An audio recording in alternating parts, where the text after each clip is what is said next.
Recording in Prague. All right, welcome back to Pod Save the Rivalry, episode 5. You can see my background right away. I got the Golden Gate Bridge here. You know why? Because the Golden State Warriors about to win an NBA championship tonight over the bummy ass Celtics. Boston Celtics, man. Unfortunately, a Boston fan is running late. So we're gonna start the pod without him. But just to kill off a little time before he gets here. We went on a bit of an adventure last night. We saw GWAR live in concert. And Ra, why don't you just give a quick summary? And I would just throw in that if you could see these guys, even if you don't like heavy metal, you should see them. But Ra, what do you have to say about that? So the show, the second song started off with Joe Biden's head just being decapitated. And then there was Vladimir Putin and Xi Jinping just getting into a brawl.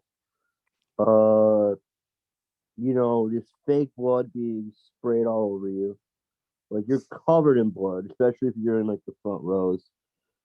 And then you also have just the random fans just, like, getting in a meat grinder. Their heads cut off. You have a redneck Trump supporter's head being cut off. Yeah, pretty much that. My president. No, fact, my president. And then so yeah, it's the craziest show. The craziest show you'll ever see. I'm glad I went to it.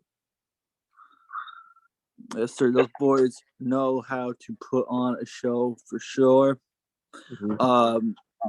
Rad though, unfortunately, we've got to do it. We've got to eulogize and memorialize the 2022 New York Rangers, who suffered another defeat, 4 in a row to the Tampa Bay Lightning. So, Ra, why don't you just hop into you've got some things prepared for your boys here at the funeral. This is the Ranger funeral episode. So, what do you have to say? I'm still pretty sad over it. When you get that close to winning a Stanley Cup, because we had them, there were just so many times, man. Like, when you're up 2-0, and then you're also up 2-0 in Game 3. That was when where we were all thinking, like, okay, this team's actually going to go to the Cup. And then we went back in the series with Jacob True. Jacob True was awful. I have to say that. Jacob True was just awful. That contract was horrible. So we're still paying him $8 million, I think, for another 5 years. And he was basically a traffic cone out there. He couldn't stop anything. And then in Game 4, he get blown out. And then, of course, Game 5 happens where Ryan Strome just missed the net. And Gerard Gallant didn't even tell it. I really have a bone to pick, because it was bad enough that he benched Kako, but he just didn't tell him. Kako didn't find out until the lineup part happened. There was no communication by the coach, and to be honest, that probably means he's gone. And you know how this goes. Like, people are just like, oh, no one's gonna offer Kako anything. Yes, they will. He's the number 2 overall draft pick. And, like, the thing about it, always played 3 seasons. That's not necessarily true, because the first season he played in, halfway through the season, was cut short due to COVID.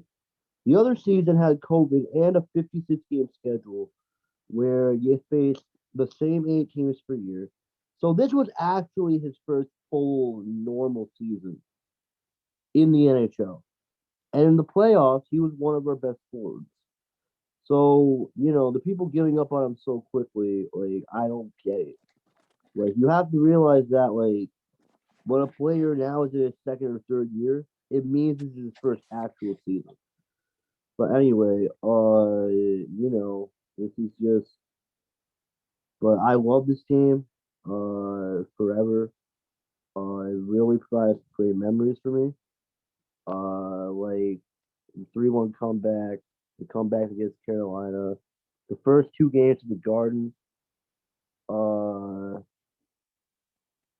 I wouldn't really want to trade it. Next year there's gonna be some questions. This team, but I still am questioning whether maybe this team was the best shot we had because it was perfect. It was literally perfectly built. You had everything was clicking. You could just feel this team was going to be special. And they had the veterans who balled out like Kreider, Mika Zibanejad, which is unreal. But also you have the kids who really didn't really feel the pressure because they were too naive to. And I don't know if with this group, I don't know how many of them are going to come back. There's going to be quite a few changes. The cap situation, but overall, obviously, it was a very, very successful season. I just hope that it doesn't become a what if. I hope we win the cup with the core we have.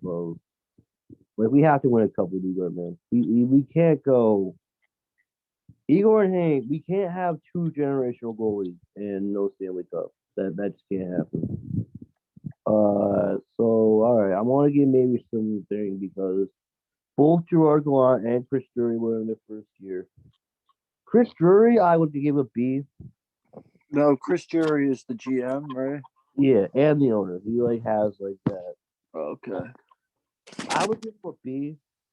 I would maybe have him he definitely redeemed himself in the trade deadline. Before I would have given him a lot lower. But I think the Pavel Buchnevich trade looked really bad, especially we really could have used him in Game 6, where another thing is Ryan Strome couldn't even make it through warmups.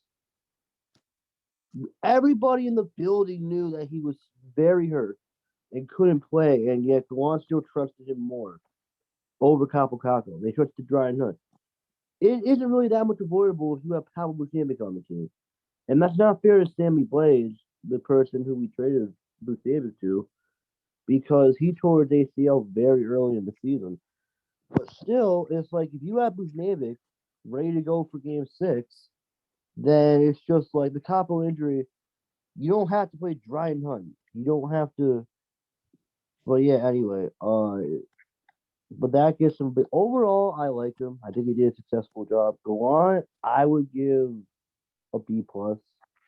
I was gonna give him an A because the regular season he was pretty much as good as you can be.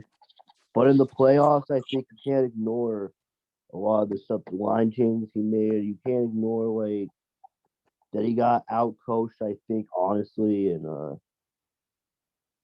we definitely got out. But John, you can't blame him for getting out for John Cooper. But it feels like every series there was a point in time where Gallant was out coached.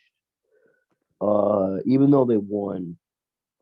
So yeah, the playoff A definitely gets him on. He was an A to an A plus in the regular season, and a C plus to a B minus in the playoffs. So I'll give him a B. I'll give them both a B.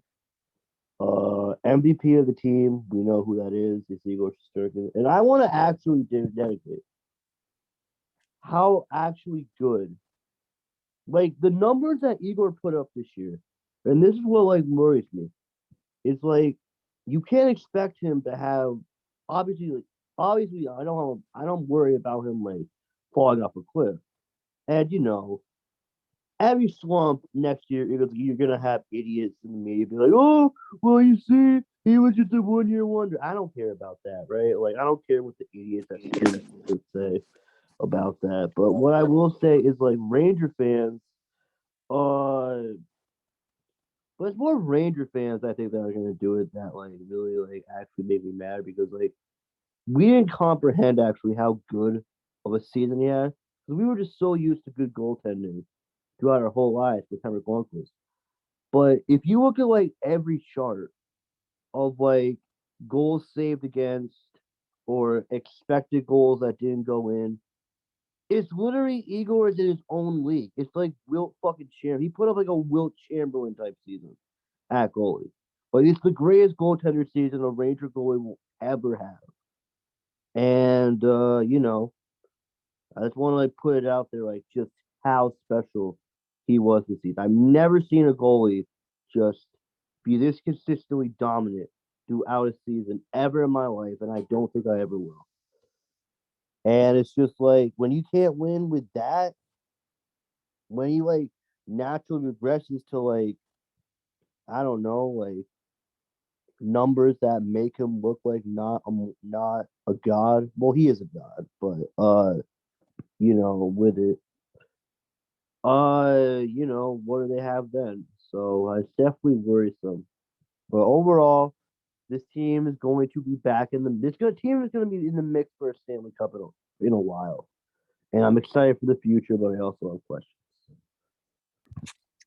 All right. What do you think would be some of the moves that the Rangers should make? Well, Ryan Strome is gone, 100%. We knew that going in pretty much. And originally in the regular season, I kind of wanted to keep him, but now with the definitions of guys like Kopp and Petrano, I don't know if who's going to be kept in the deadline positions. I think we re-sign Kopp. I think Tyler Mott's gone. I think we re-sign Petrano. But I'm not sure I would like for them. But Cobb didn't really impress me in the playoffs as much as he did in the regular season, but he was such a good fit. So yeah, that's really it.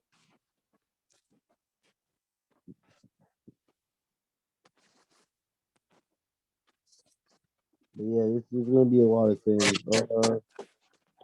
It's going to be an interesting offseason for sure. Like this is the first draft that Chris Drury will have a full offseason to scout. So what he picks here will really have it. Because his drafting skills were okay last year, but that was really off the Jim Gordon playbook. So now he has the full reins. All right. We will get into Rangers off-season stuff. Definitely more throughout the pod, but this was a good. Anything else you want about just the season and more important, just what like the season. They were just like, and it's what makes it so heartbreaking that we didn't win because you really had that feeling like everybody was like around the league was like, oh shit, when they were up here, like, dude, the Rangers could actually do this thing.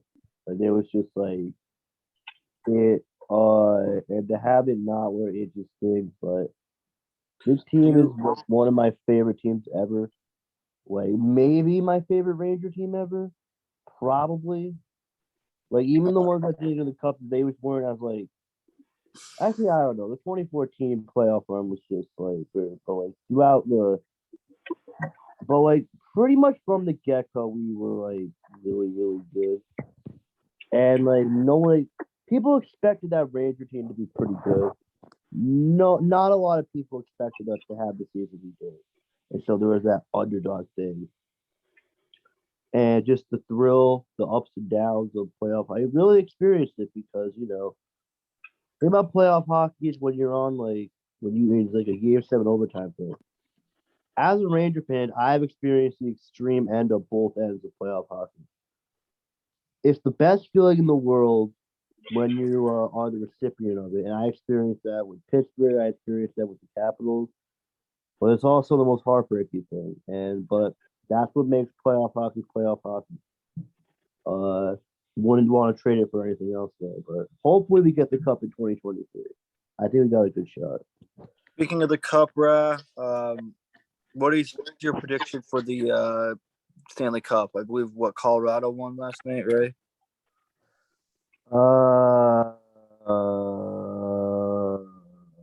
Fuck the Stanley Cup Finals.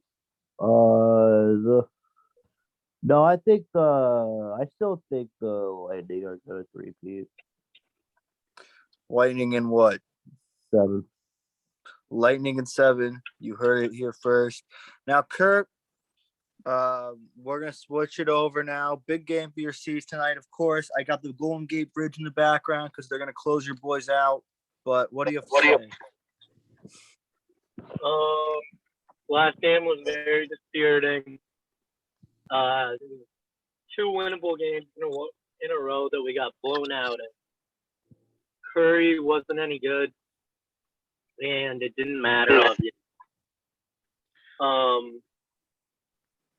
But I think, the Celtics are still in the series. They win tonight, and it's a free-for-all in Game 7.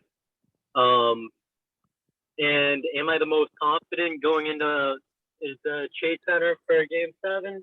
No, but we've shown we can get it done in Game 7 multiple times this playoff. We're not going to be afraid of the moment. It's just whether or not we'll be able to execute.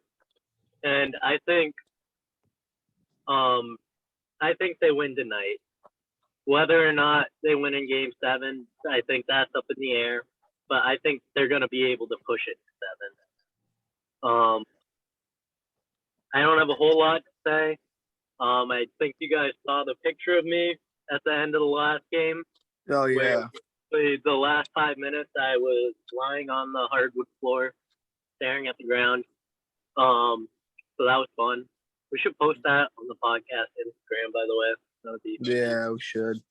Yeah, you gotta make it even. That reaction, so we gotta get yours. Did you see that DraftKings literally had a boost for like new customers? They boosted Steph to make 1-3 to like plus 100, just like to give away. They wanted to get like customers hooked on like. Yeah, they said it was a boost that Steph makes 1-3. He didn't make any. Odds. He didn't do it. So DraftKings made out like fucking bandits, bro. That's what I'm saying. Playoff game you ever did not make a three. That's Yeah, incredible. this gotta be like pretty tough, bro.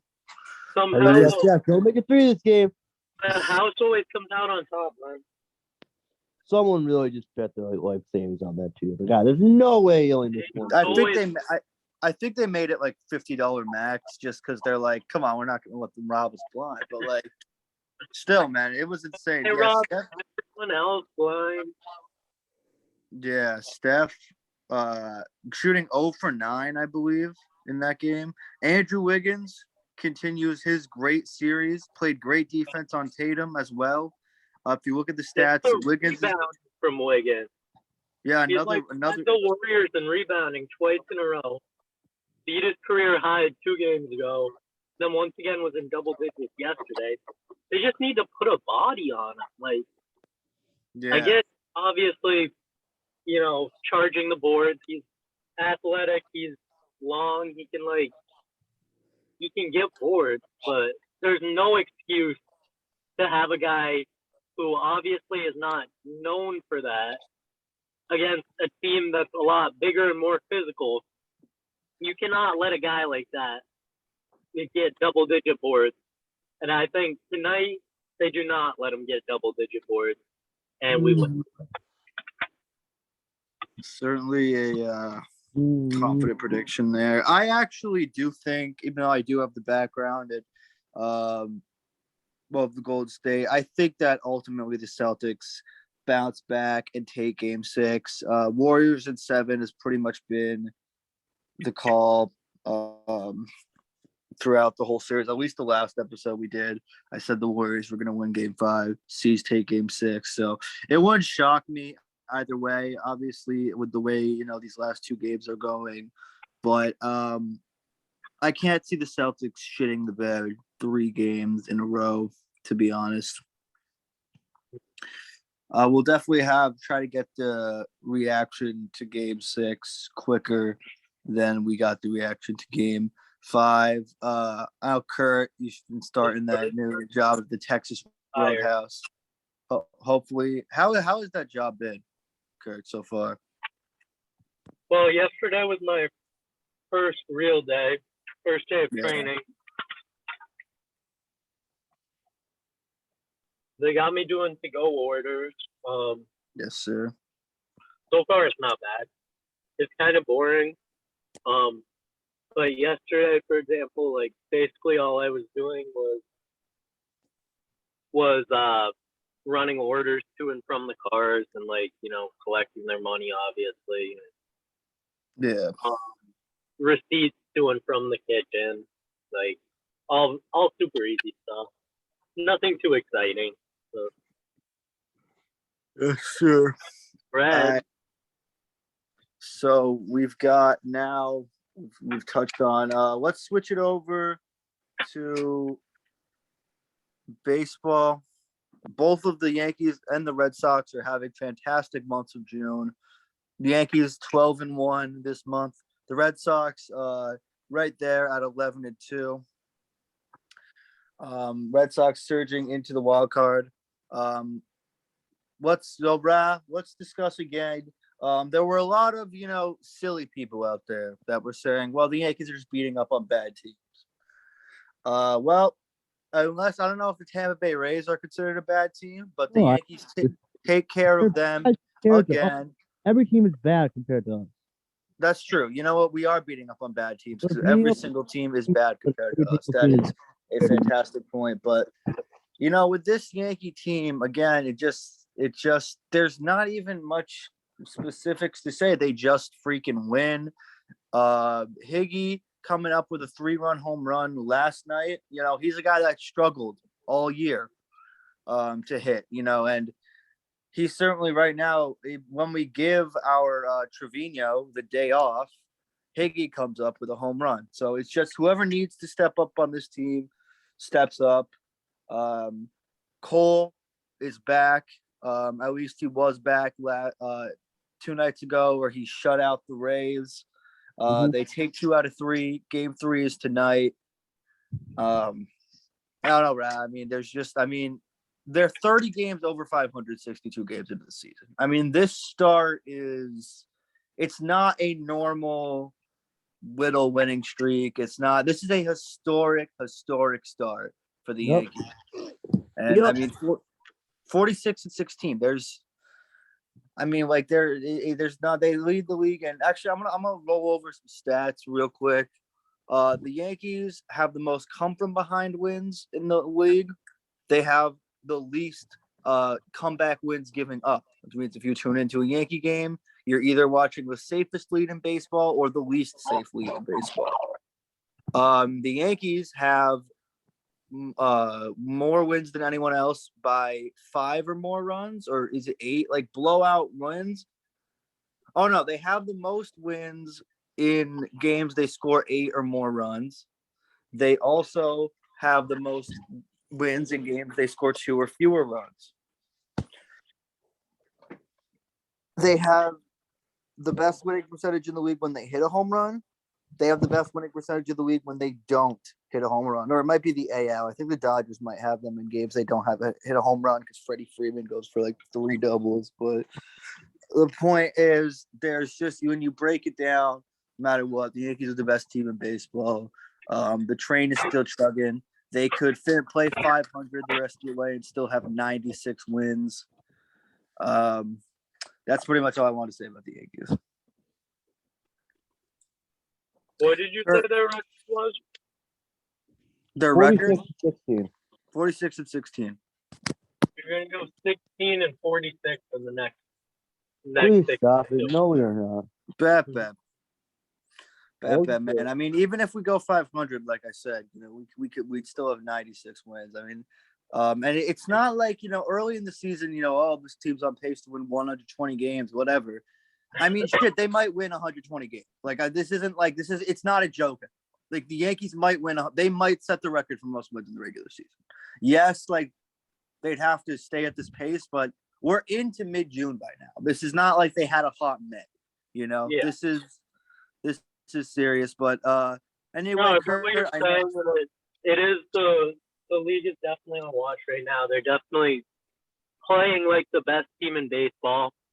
I just don't have confidence that they could sustain this pace. And also, I still obviously think that once the playoffs come along, they'll go. Please stop Yeah. We'll just have to see. You boys got to work on making the playoffs, though. I know your boy Rafi's hot, but what's up with your Sox? We are not really looking too worried about making the playoffs. We're still like you mentioned, red hot. We have had to dig out some wins from unexpected places recently. And just looking at the record, it doesn't really look like that because obviously, like you said, it was 11-2 or 12-2 in our last 13 or 14. Yeah, it's 11-2. But we have a lot of injuries and call-ups coming up big. A couple of days ago to beat Seattle, we had to call up my man Cutter Crawford from Oh my God. Carl Crawford? He's Cutter bad. Crawford, Did you give him actually. another bad contract?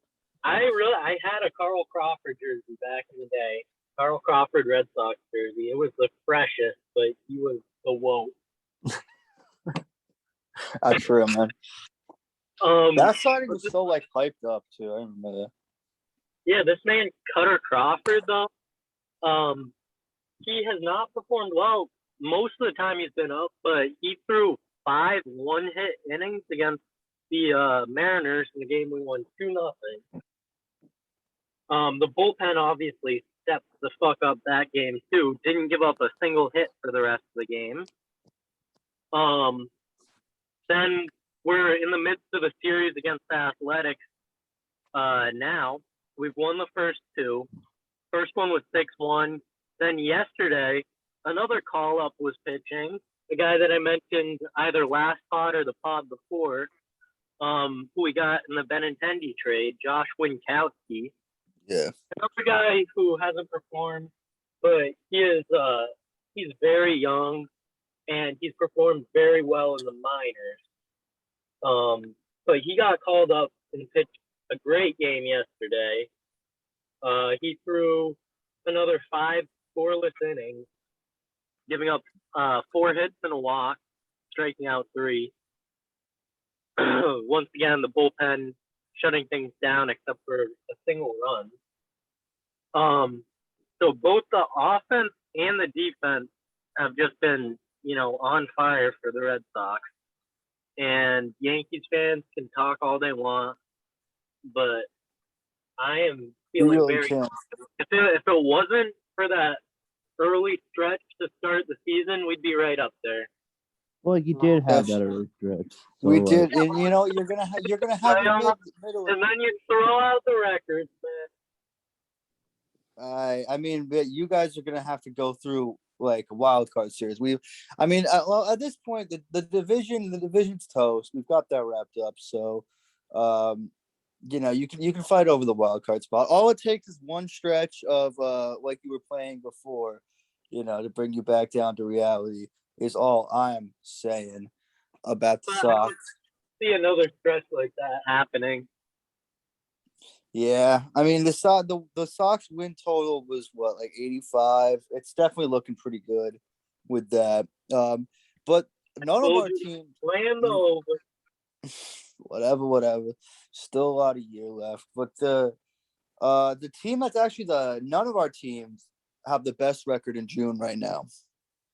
The team with the best record in June is the Atlanta Braves, who have not lost a single game. I believe they're 13-0.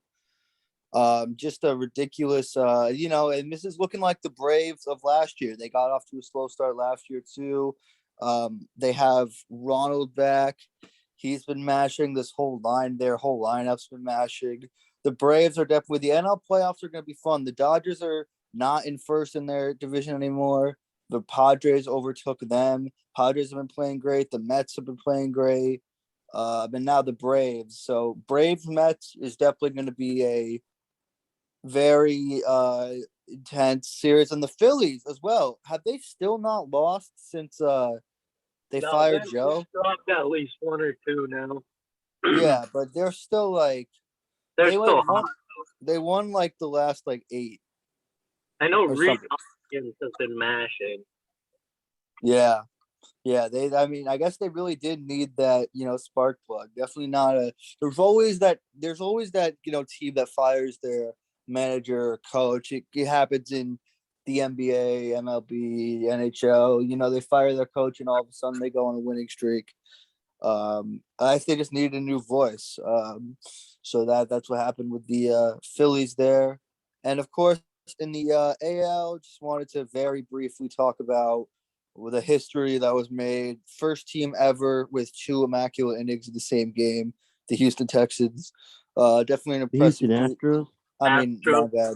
Yeah, the asterisks. My bad. Yeah, the asterisks Houston come out Astros.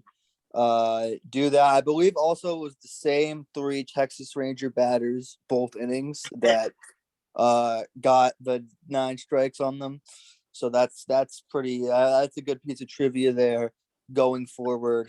I'm not, but the Astros, of course, they're playing like the Astros. They're running away with that division. So the playoff race is definitely heating up. It should be fun. But again, just not too much to go into detail. Both our teams are winning. It's baseball's hot in the streets in Yankee Red Sox land.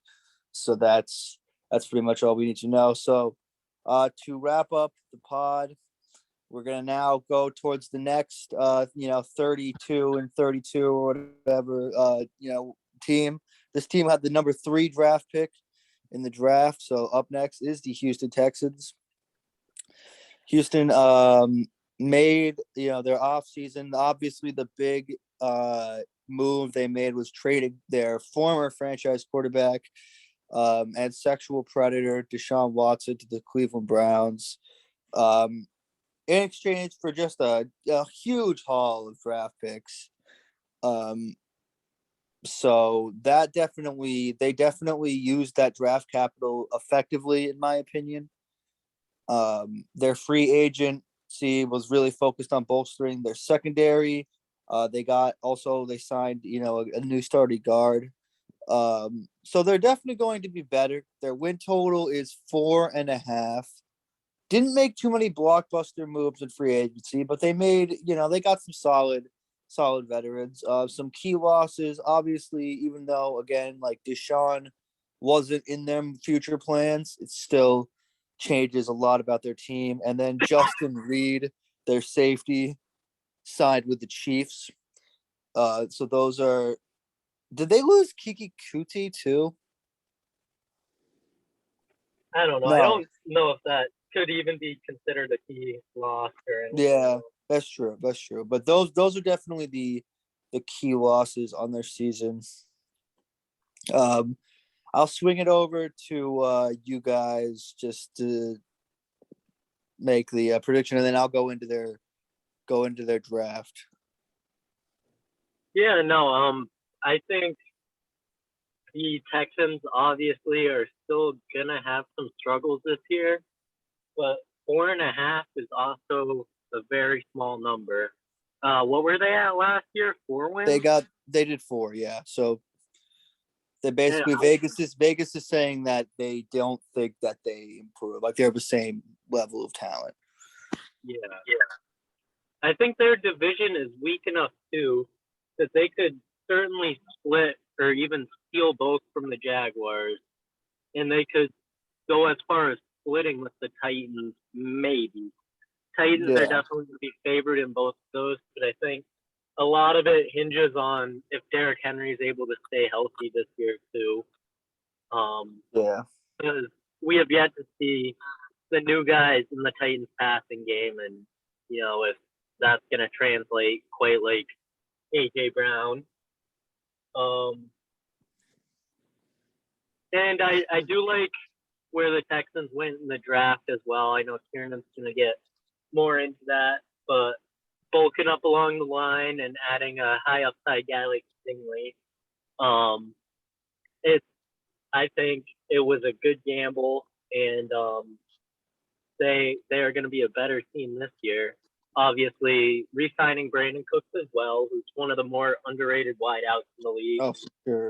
Yeah. A guy that consistently goes over 1,000 yards and doesn't really get mentioned. Mm-hmm. And Davis Mills, I mean, you can say what you will about him, but that was a good value pick for the Texans last year. I like Davis Mills. Statistically, like, he probably had the second best year of any of the rookies. Mm-hmm. Yeah.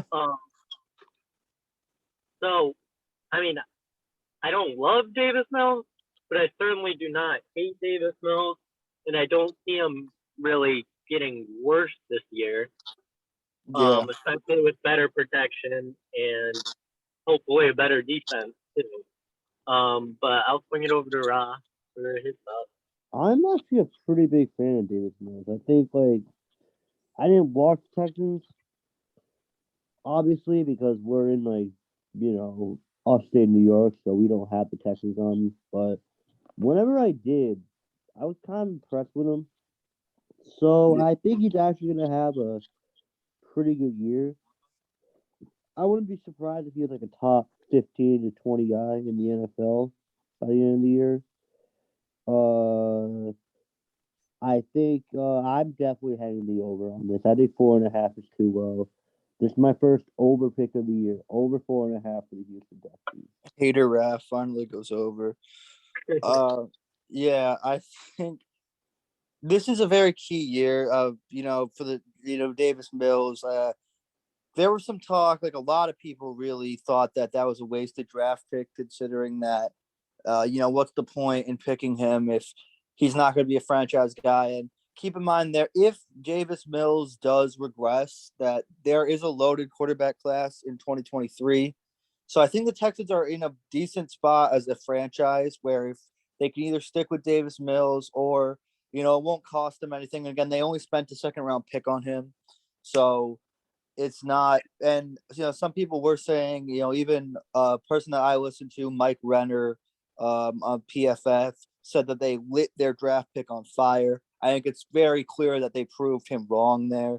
Davis Mills is an underrated quarterback. I mean, again, like Kurt was saying, besides Mac Jones, he definitely had the best year as a rookie. And in the situation he was in too, I mean, you can say, Trevor Lawrence, he got put in a terrible situation, but Davis Mills did not get, I mean, can't be that much worse than the one Davis Mills got put into. So really just kudos to him for, merely making something out of nothing and earning himself a second year to prove if he's the franchise guy. And I think he's really going to get handed the keys. We'll see. But that draft capital that they did have, it resulted in obviously Derek Stingley, number 3. Lovie Smith made it very clear their secondary needs to get better. And in free agency, they signed a corner, even though they lost Reed. But then they went in the 15th overall pick. They get Kenyon Green, one of the biggest, most ferocious blockers in the draft. A great value pick there at 15. Getting him around, a solid first round, not reaching with any of these picks.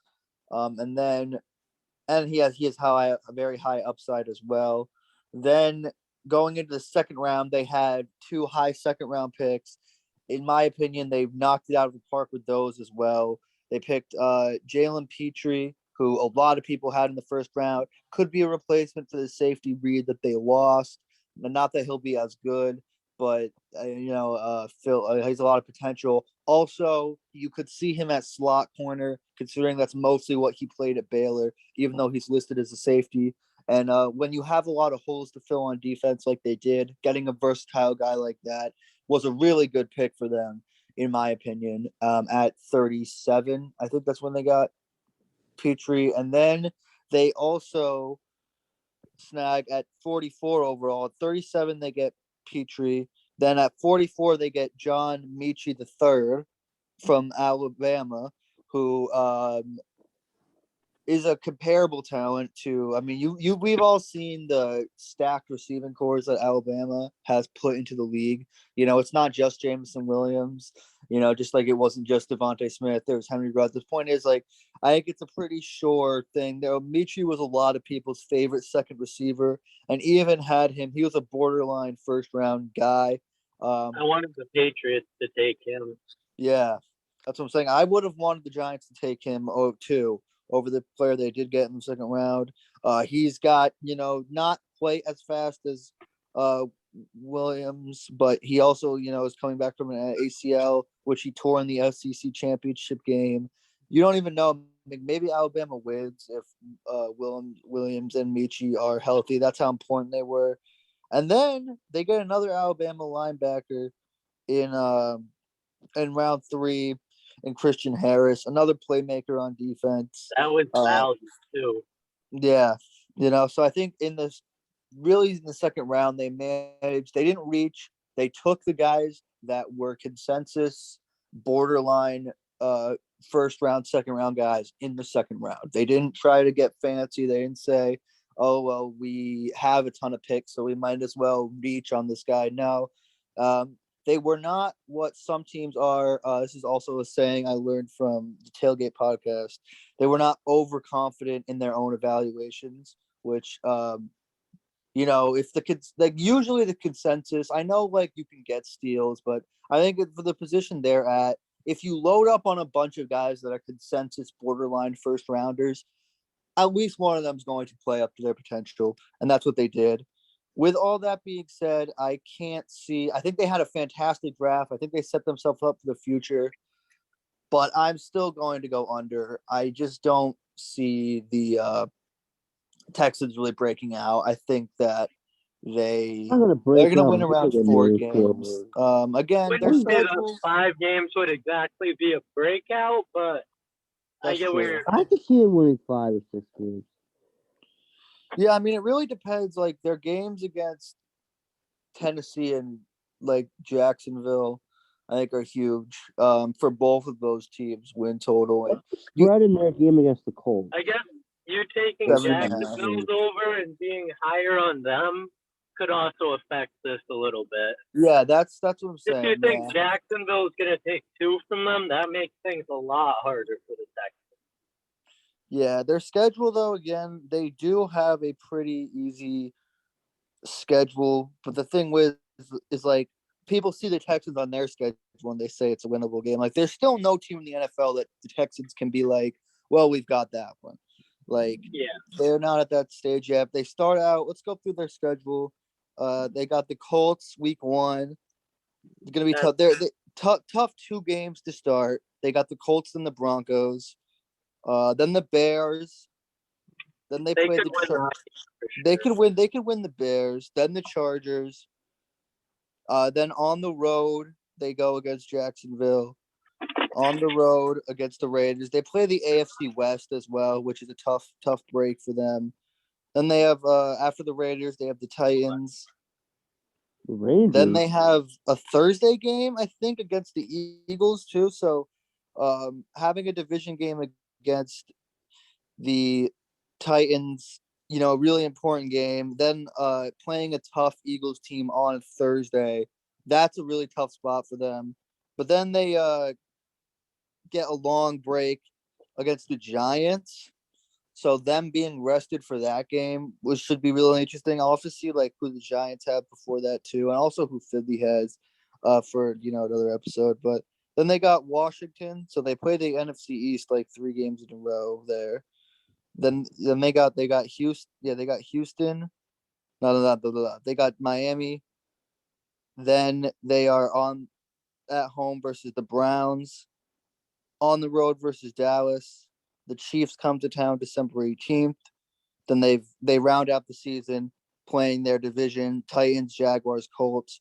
Could I see them getting 5 wins out of that? Yeah, like they definitely could, but I'm just going under. I don't feel like they're I don't feel like they got that much better. I think they set themselves up for the future really well. I think in a year we're going to be having a very different conversation about the Texans. I just don't think this is the year. Kurt, did you give like a prediction? You just I did. I said over. Okay, over. Can you hear me? Yeah. Hey, okay. I was gonna say I think a lot of times too though, some teams can come to fruition, things can click into place a year sooner than a lot of people think. And I'm not saying necessarily, obviously I don't think the Texans are going to be a juggernaut, playing a bunch of freaking like the Chiefs and the Broncos and the Charge. I don't think they're going to win any of those games. But I just think the win total is low enough, combined with the fact that, now I feel like they actually do have some positive things in place. And it seems like they're building the right way. That I think they could certainly achieve a win or two more than last year. And really put themselves more on our radar going forward. All right. So ultimately, we have 2 overs, and my first under of the day. I definitely, now that we're 3 in, I've got to make the thing, keeping track of what we said, and then when we go back, we can make any last minute adjustments. But yeah. I think we're definitely all in agreement that all hope is they did the best they could with Deshaun Watson, at least trading him and getting the value. I mean, they couldn't have gotten more back from him for him. If they waited any longer, they probably wouldn't have gotten anything. So yeah, so they definitely handled that, at least the football side of it, well. But I think that's pretty much wrap it up for this episode. Big game for the C's coming up. So Kurt, I'll let you sign off here. I know your C's. Yeah, obviously huge game tonight. We back in the Garden though. We're catching a dub as Sarah just Garden. first my ear. There is nothing that could possibly go wrong tonight. At all. Nothing. You heard it here first. Celtics by 1 billion. Nothing is going to go wrong for the C's. Not that I wouldn't. Me and Ron, not gonna lie, we would be nice to see the Celtics get closed out in front of their fans. But anyway, this has been Pod Save the Rivalry. Hey, man, this has been Pod Save the Rivalry. We're peacing out. Thanks for watching.